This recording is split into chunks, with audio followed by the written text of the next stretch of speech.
Hello everyone. Happy New Year. Welcome back to our channel. Today we're going to be discussing about the English chapter Expert Detectives. Before we get into the story, we need to know that Nishad, a boy of 7, also called 7 because his name means the seventh note on the music scale, and his 10-year-old sister Maya are very curious about one Mr. Nath. Then one day, the children's marble rolls into Mr. Nath's room, and Nishad gets a chance to see him.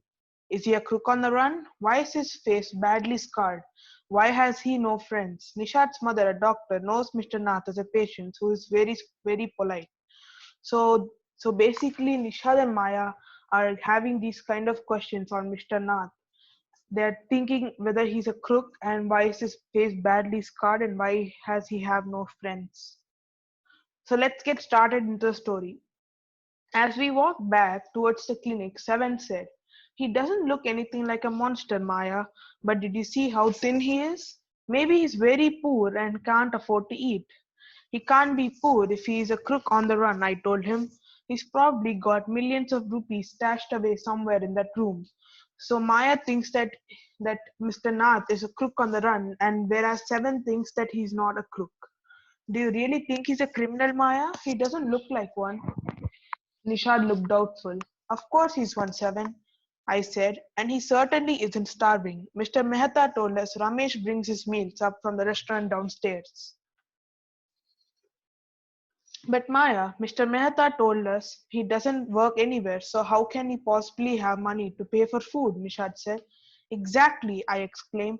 "He must have lots of money hidden somewhere, maybe in the trunk in his room. It's probably full of silver and gold and jewels and—" "What rubbish," Nishad interrupted.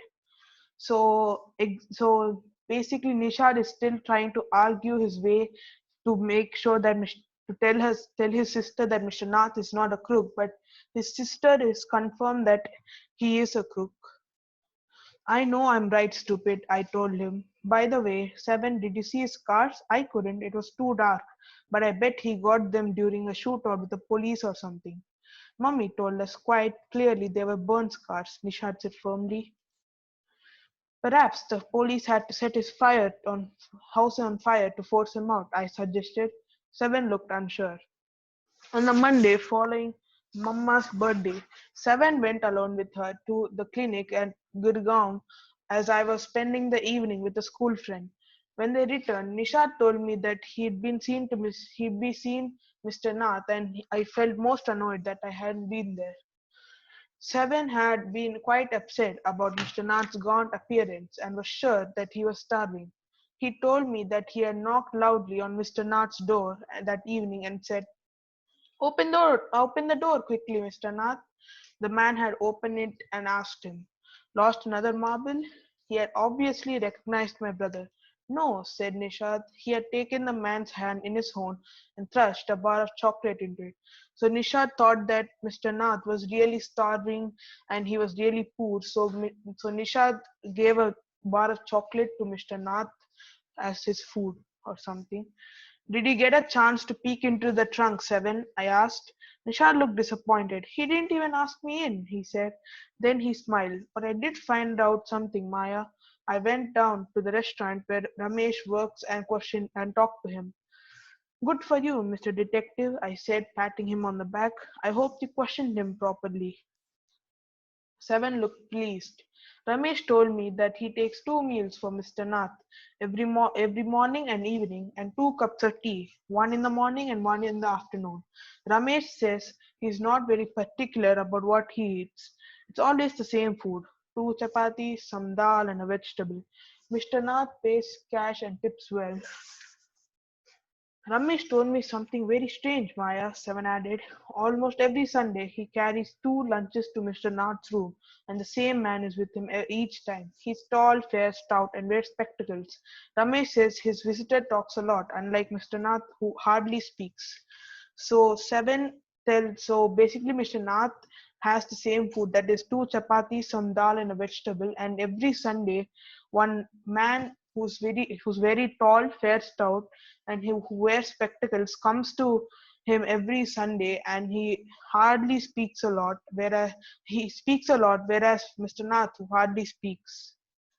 Well done, Nishad, I told him.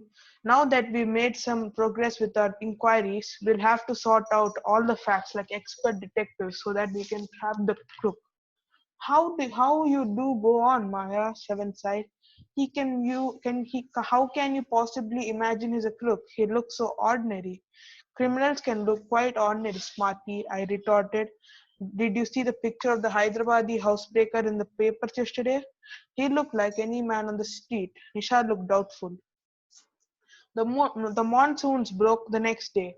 Dark clouds accompanied by blinding flashes of lightning and roaring rolls of thunder burst with all their fury flooding the streets with a heavy downpour.